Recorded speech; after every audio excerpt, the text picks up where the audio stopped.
Hello everyone, welcome back. So this is another data analysis video, still on the topic of regression. I've just recorded a couple of other videos prior to this about simple linear regression, how to fit a simple linear regression model.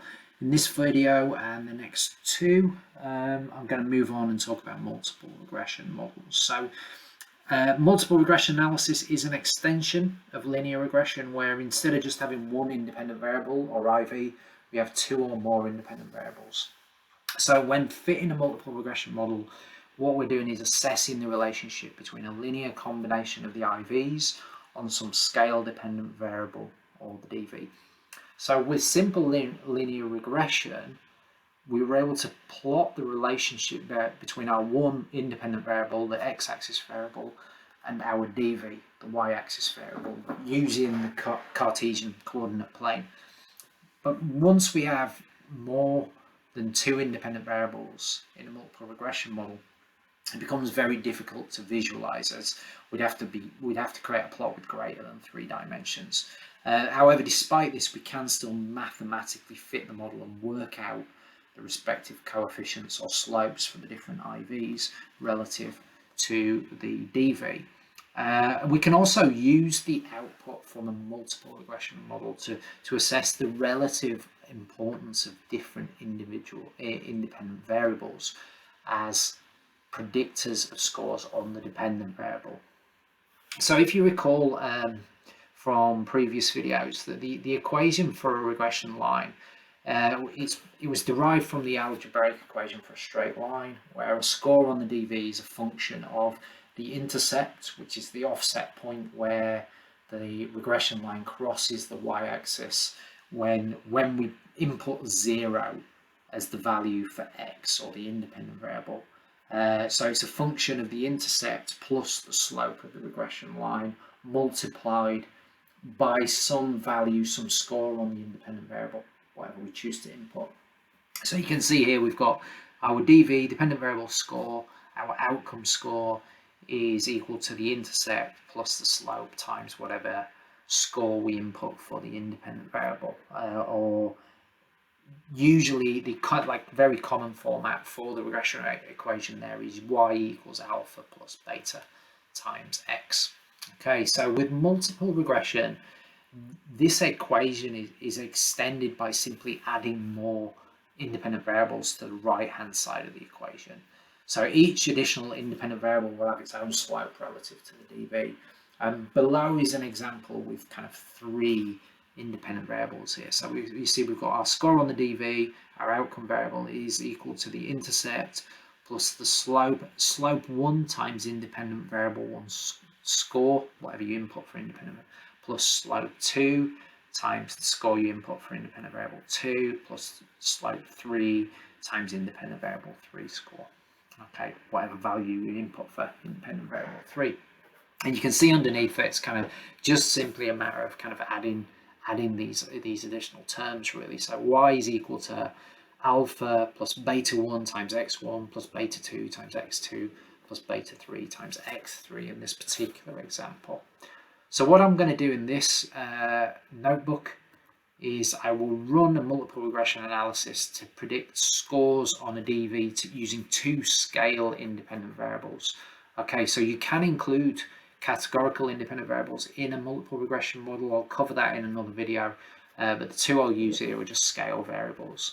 And what I'll do is I'll use the statsmodels software library to kind of fit the model. And statsmodels, as I've kind of demonstrated in other videos, it allows us to fit statistical models such as regression and other things like that, using formulas from the kind of R programming language that closely match the format of the regression equation above, and they're kind of intuitively easy to understand as a consequence.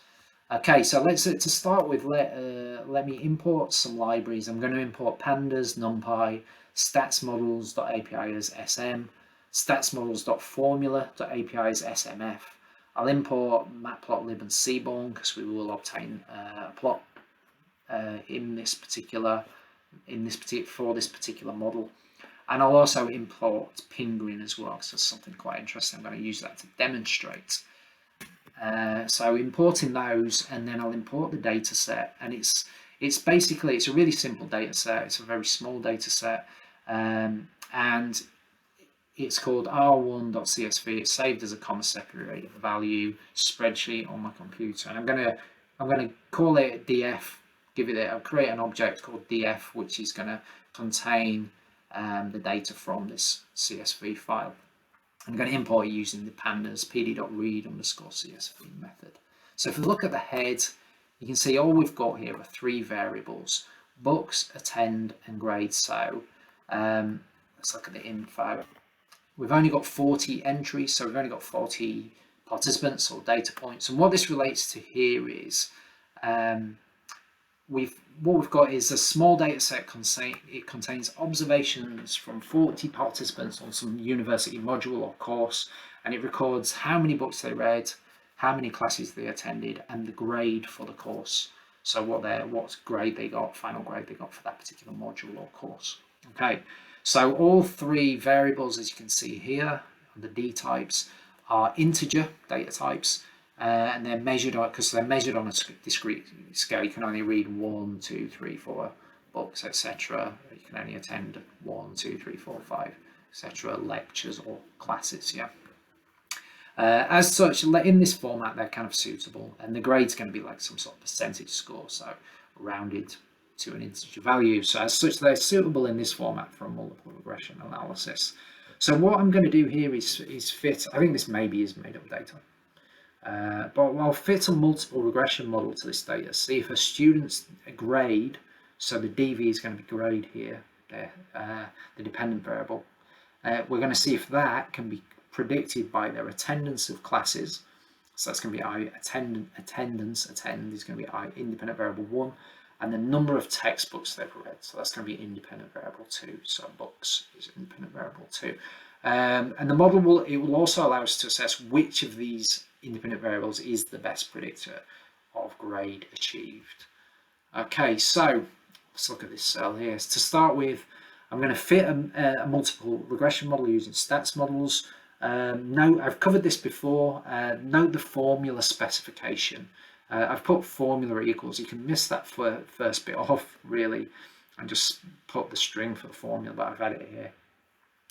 And it's just a string. It's contained within these double quotes. So it's just Python string. And notice the tilde character here, this like squiggly line. That separates the DV and the IVs in the model. So what we're seeing here is, you could read this as the formula. So the formula we're using is grade, or DV, is a function of attendance plus books. Yeah, and I've specified the formula and fitted the model all in one line here. So I've created this object called mod_1, model 1. We've used statsmodels formulas, and we've used the OLS method. We specified our model, and we've told it which data to use, the DF data frame, and I've added the dot fit line to the end. So if we run this using mod1.summary, you see we get this nice regression output table set of results. Okay, so what the above output shows, this output here shows, is that the regression model is significant, so the F value associated with the model is significant, indicating that fitting this model is a better way to predict scores on the DV than just using the mean value of the DV. Okay, so what you can see here is I've set it out as you would formally report it. The F value for the model fit, and then the degrees of freedom, the model, and the residual or error degrees of freedom. So we've got F parentheses 2, 37, close parenthesis, equals 9.06. P is less than 0.001. So you can see that here from this table. This is where the degrees of freedom came from, 2 and 37. Our F statistic 9.06, if we round this F statistic to 2 decimal places, and our probability is here. The probability is actually 0.000628, and I've basically specified that as P is less than 0.001. So I think that's sufficiently precise in this case. So in the model, participants' predicted test grade was equal to grade is equal to 37.38 plus 4.04 times number of books read plus 1.28 times attendance. Okay, so you can see this is the regression equation. Grade is our DV, 37.38 is our intercept, plus 4.04 is the slope in relation to the book's IV, 1.28 in relation to attendance. So you can see I got this from this table here, the coefficients table. So you can see intercept 37.3792. If you round that to 2 decimal places, then we get 37.38 plus the coefficient for books. So books are here. This is the coefficient under the column coefficient, 4.04 if we round that to 2 decimal places, times books, plus 1.28 times attendance. So there you can see for attendance the coefficient 1.2835. I've just rounded that to 1.28. So using this intercept and these coefficients for our model, we can input different values for the independent variables, how many books were read, how many classes were attended, and that will give the model will give us a predicted grade for a student that has read any given number of books and attended any number of classes. So if they'd read 7 books and attended 14 classes or something like that, we'd be able to predict. We'll be able to use this model to kind of, it will give us a predicted grade for them. And we can summarize the result of this model in this line here. So participants' test grade increased 4.04 points for each book read, so that's the slope there, and 1.28 points for each class attended. So positive changes in test grade were associated with more books read and more frequent attendance. So these slopes are positive. So as books read increased, as attendance increased, grade has increased. Okay. So something else to look at from the above output is the R-squared value for the model that captures the model fit. So this gives us some measure of how much variability in scores on the DV is accounted for by changes in scores on the IV, on the independent variable. So for this model, R-squared was 0.33. Let me point that out to you. So if we look here, we've got a number of different values. If we look at the model fit, we've got R-squared here, 0.329. If we round that to 2, 0.33. Okay, so let me find where I was up to there. So R-squared is 0.33 for this model. And that we can convert this to a percentage, and it indicates that about 33% of variability in scores on DV could be accounted for by changes in scores on these two independent variables. So if we used some sort of canned rule of thumb for effect sizes, so we can use R-squared as a measure of effect size, we would probably consider this to be kind of a medium-sized effect. What this suggests is we have a kind of reasonably good model for predicting grades using just these two variables. And although there's still a lot of variability, a lot of variance unaccounted for, that would be explained by other variables that we've not measured or included in the model, we still kind of got a reasonably good model in this case.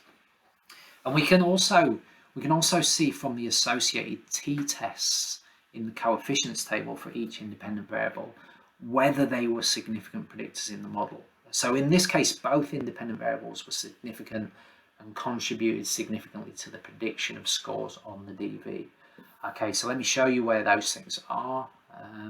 So if we look at the coefficients, if we look at attendance, we can see we've got a t-value of 2.187, p is equal to 0.035, and for books we've got a t-value under this column of 2.303, p is equal to 0.027.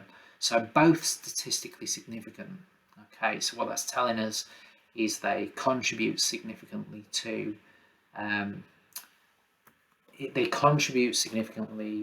predicting scores on the DV. Both of them do. If you remember when we covered linear regression, we kind of got this t-value as well, but it was really, it was the square root of the f value if we had a significant model, and it was kind of repetitive information really, because if we got a significant f model for the regression, a significant f value, it meant that our single IV must be significant. But now we've got two, it could have been the case that only one of these was significant and the other wasn't. In this case, they both are.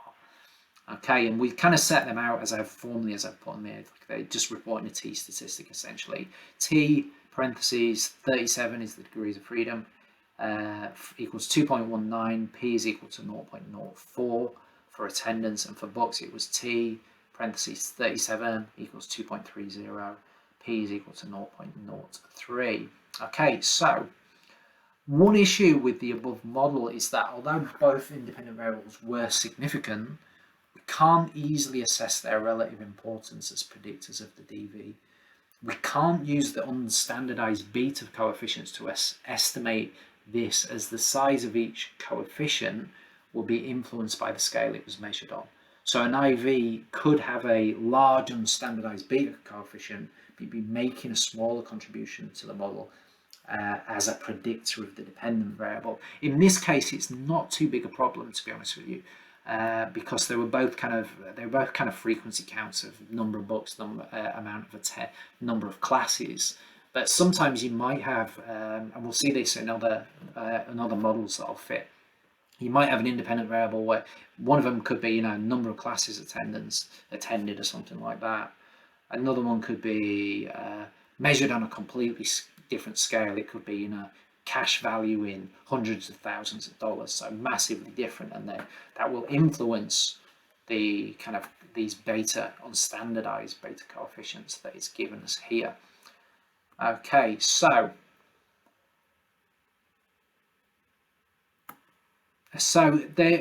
given that we've got these unstandardized coefficients, they're both significant predictors. There are a couple of ways we can assess the relative importance of the different independent variables in this model. One way is to kind of run a similar multiple regression analysis using the Pingouin software library and set a parameter of the model called relimp equal to true. So relimp starts for relative importance. Okay, it's kind of very useful parameter that you can include using Pingouin. And if we do that, that will partition the R² value for the model into the relative contribution made up of each of the independent variables.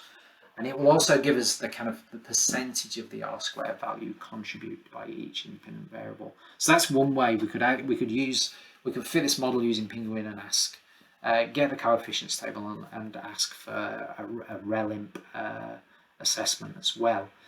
A second approach is to standardize the variables in the data frame prior to running the multiple regression analysis in statsmodels.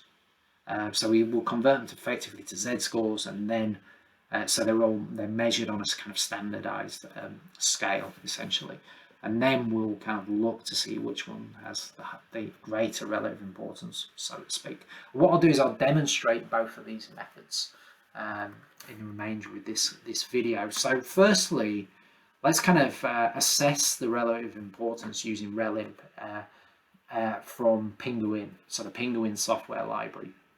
So what I'm going to do is I'm going to run this regression analysis in Pingouin to obtain the relative importance of individual IVs. And I previously run linear regression using Pingouin, and it doesn't give you as nice and as thorough set of outputs as you get from statsmodels there, but it gives you important stuff, and you can ask for other things if you just have to look up how to obtain certain things, parameter values and things like that. So what I'm going to do is I'm create a new model object called model 2. I'm going to use Pingouin pg.linear_regression, and then I'm just going to pass the independent variables as a list. So from the data frame, the independent variables are going to be attendance and books. Note that note the double kind of square bracket notation because I'm passing a list from that data frame. And then the dependent variable, the df, is going to be our grade. And notice here I'm setting relimp equals true. And then I'm going to call that mod2 object, and you'll see we'll get this table of coefficients. Okay, and what you'll see is it matches the coefficients table in the stats models. So we've got our intercept of 37.38, coefficient, unstandardized coefficient for attendance 1.28, unstandardized coefficient for books 4.04, our t values, our p values, but it includes these last two columns. That's where we're interested in here, where it's partitioned the r squared value for us. So it's as I said, it's kind of returned the same intercept and coefficient for the IVs as the previous model using stats model. And what RELIMP has done is it's telling us the relative importance of each independent variable. So this is the portion of r squared explained in the DV that is attributable to each independent variable. And we can see from the RELIMP column that of the approximately 33% of variance explained, that was the total r squared, by about 16%, 0.159 if we round this kind of to 2, is explained by attendance. So that's our attendance variable if we look there. So attendance variable. And about 17%, 0.169 if we round that to 2 decimal places, is explained by books read. In this case, for this particular model, both of these independent variables seem to be contributing fairly equally to the model as predictors. And if we look at the RELIMP PERC column, so that's a relative importance percentage, so it's kind of these expressed as a percentage. It gives us that r squared percentage wise. So here we can see that books accounts for slightly more variance explained, 51.4, roughly 51.5%, and attendance about 48.5% if we kind of just round them roughly. So what we're seeing there is that there's not a great deal of difference. They're kind of about 50-50 split of the r squared, the variance accounted for. Okay, so that's kind of one way to do it. These could have been vastly different, in a different model. So it's kind of worth knowing that that's how it works. The second way to do it is if we standardize the variables to obtain and then run a standardized regression model. So we can assess the contribution of these individual predictors in this multiple regression model by standardizing those variables and then running the analysis on the standardized data. And this will ensure that all these variables are recorded essentially on the same scale, and they could be directly compared by looking at the coefficients. So standardized regression coefficients provide a really easy way to estimate effect size and their contribution to the model that is independent of the original units the variable was measured in. Okay. So I'm going to do a couple of things here to convert these variables. Firstly, I'm going to use SciPy stats to convert the variables to z-scores, and then I am going to create a pandas series object. I will actually create two new objects, one for the DV and one for the IVs, and then we'll run the analysis again using stats models. I'll use a slightly different model formulation in this case. But first of all here, I'm going to import SciPy and use the z-score method to convert the DV grade. Note that I've wrapped this inside this stats.z-score, this converting it, I've wrapped it inside a pandas series. So the object created is a data frame containing only one variable essentially. So I'm going to create this object called grade norm, so like a normalized standardized version of the grade variable, our DV, using pd.series, and then we're using stats.z-score and the original grade variable from our data frame. So if we run that, it's just giving us a little bit of output, the header there. So it's showing us, what it's done here is standardize the values that were originally shown for grade. So some of them will now be kind of negative, some will be positive. Okay, so next I'm going to convert the independent variables to standardized z-scores. Firstly, I'm create a new object containing only those independent variables, books and attendance, calling it IVS underscore norm, so independent variables normalized. And I'll convert that object to a data frame containing the standardized versions of these variables. Okay, so that's what I'm doing here. I'm taking these two variables from our original data frame, saving them as that object, and then what I'm going to do is take that object, use the pd.dataframe stats.z-score and pass in this IVS norm. So I'm kind of reassigning it as a z-score essentially. And then I'm going to do something else here. I'm going to take this new data frame, independent variables normalized IVS norm, and I'm going to use stats models to add a constant. Okay, so the constant that I'm adding to the data frame, it will basically be a vector of all values, or variable of all values of 1, and it's basically there to act as a coefficient for the intercept. Okay, so if you multiply something, it's basically like it's acting as the slope for the intercept. It's not going to change the intercept because it's for each kind of data entry, it's multiplying it by 1. So then I'm adding a check to see in this second bit, I've called it check, to see the mean and standard deviation for the standardized independent variables. So let me run that and you can hopefully see what has happened. So if standardization has worked, if we've kind of created this standardized version of our variables, each independent variable should now have a mean of 0 and a standard deviation of 1. So we're seeing attendance mean 0, books mean 0, standard deviation of 1. The constant, which we added, will have a mean of 1, which it does, and a standard deviation of 0, as all values of that variable are the same. So it was just a column of 1s essentially, so it's got a standard deviation of 0. Okay, so that seems to have worked. And next what I'll do is I'll fit the multiple regression model again. So I'm going to call this mod_std, so standardized model, mod standardized, model standardized, okay, is equal to sm statsmodels dot, I'm using OLS, it's capitalized version now, and I'm basically passing the two objects we've created, which is an object containing the grade, the DV normalized version, and this pandas data frame containing the independent variables normalized. Okay, and then dot fit. So I've not used those nice R formulas this time, but it's just to demonstrate you can do that another way. And if we run that and get a summary, what we should see is the model returns the same result in terms of significance. So we get the same F value as we did for our first one, 9.06, 2 and 37 degrees of freedom. P is equal to 0.000628, well, P is less than 0.001. And for the fit, the R squared value is still 0.33. Okay.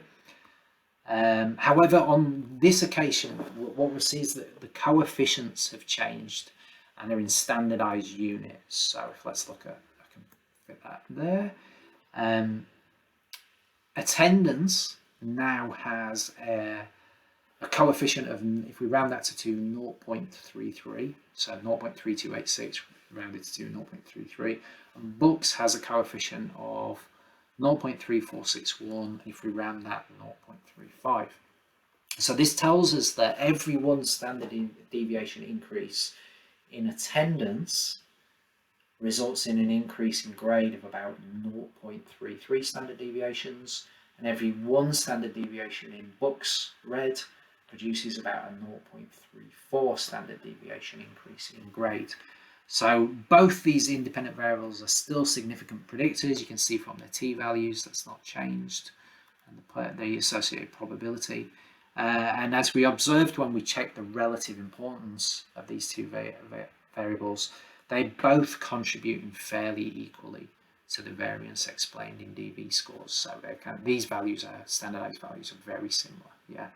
So a good way to visualize the relative importance or the relative contribution of our different independent variables is using what's known as a tornado plot, a tornado diagram, to plot these standardized regression coefficients. So these guys here.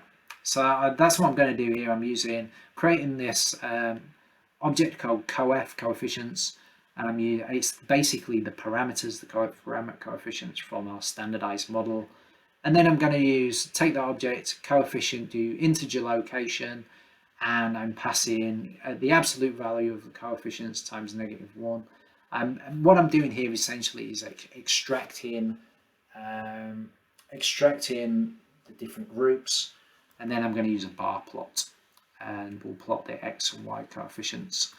And if I run that, what you should see here for each of our coefficients, it's given us one for the constant. We don't need it really, but you can see the length of these bars would give us some sort of indication of the standardized coefficient, and they're both very similar lengths. So it tells us it kind of confirms what we already knew to be the case from the previous kind of analyses that we've done, that the standardized coefficients in the model, that books and attendance contribute fairly evenly to predicted grade scores. So a tornado plot like this is very useful if we had a lot of independent variables in our model. In each case, we'd be able to see kind of their relative weighting by the length of the bar. Okay, so let me summarize. Multiple regression extends the linear regression model by allowing us to add more independent variables. Multiple regression analysis can be conducted using stats models, and it allows us to use those R-style formula specifications that are quite intuitive. Some or all of our independent variables may be contributing to a regression model that is significant and can then therefore be considered as significantly useful for predicting scores on the dependent variable, the outcome variable. We can assess whether individual independent variables are significant predictors by checking their associated t-test value. And to assess the relative contribution of different independent variables as predictors in the model, we could use pingouin to assess the relative importance by partitioning their contribution to the variance explained. Alternatively, we could just standardize our variables of interest so they're all measured on the same scale, and then fit the regression model using standardized versions of the variables. And that allows us to directly compare different independent variables and their relationship to the DV. Okay, so that was quite a lot to cover. I'm going to stop talking now. Hopefully this was helpful. I've got a couple more multiple regression videos I'll record. But thank you for watching and listening.